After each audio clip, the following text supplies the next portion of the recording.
Let me see. Wait a minute. I've lost my notes because I know there was at least one more thing on my list here. Whoops. Here we go. Oh yeah.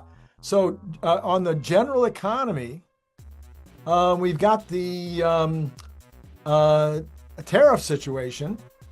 I just listened to Tom Lee and Jeremy Siegel, both of which said they think that the stock market is already looking past the tariffs, that the whole tariff situation is going to settle down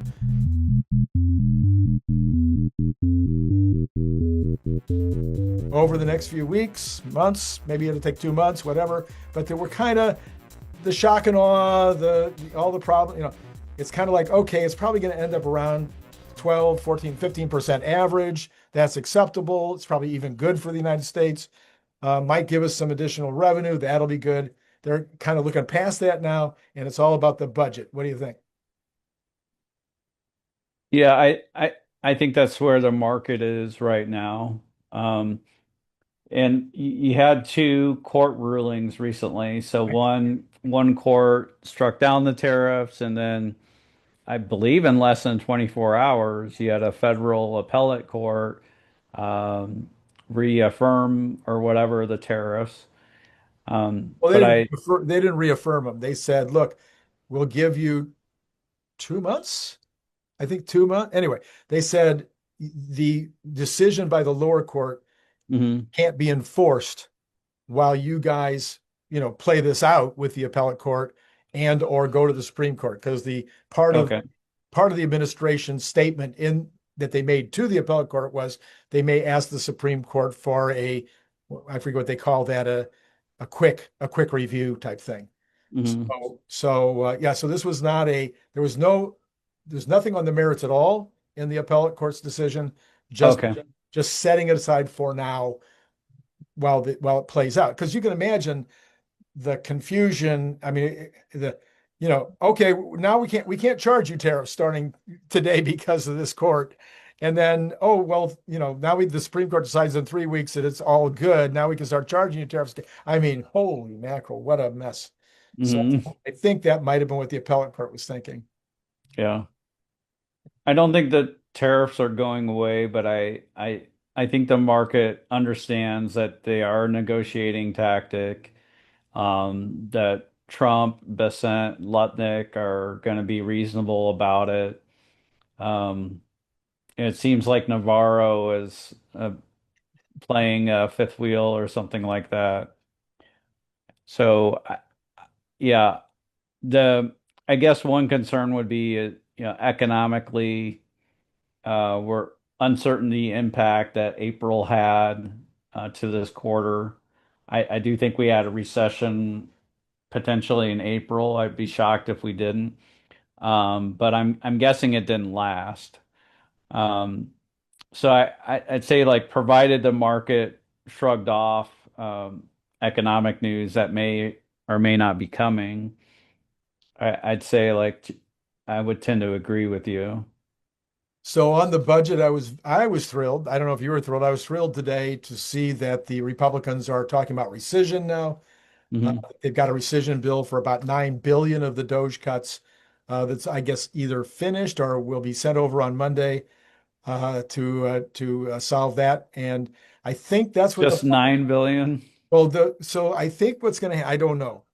Okay. Based on the fact that they sent over a 9 billion rescission, and this was just for USAID. Okay. Okay. So what it looks like they might do is send over rescissions a piece at a time. This is USAID, this is Department of Education, this is FBI, et cetera, et cetera. Mhm. So they'll rescind the amount that they want to spend in based on previous legislation. Okay, you guys said that you want us to spend, 60 billion on USAID. We only want to spend 50. Here's the $10 billion Mhm. decision. So I think that is maybe what they're going to do. This is what it appears. And I believe the bond market has been waiting for something that would prove that the Doge thing wasn't just um, um, a head fake, that it was going to be real, and that the Republican Party would get behind it and make it into something that they could count on.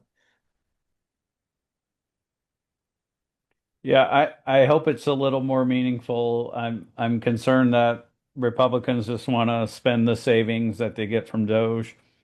We'll see what happens. Um, and I'm curious what they need to do to wrangle up the votes for it. Typically, when they're wrangling up votes, they make promises to senators about this or that, and maybe that was in the big beautiful bill or whatever. That they got some spending to bring home to their states and say, "Hey, I got this for you."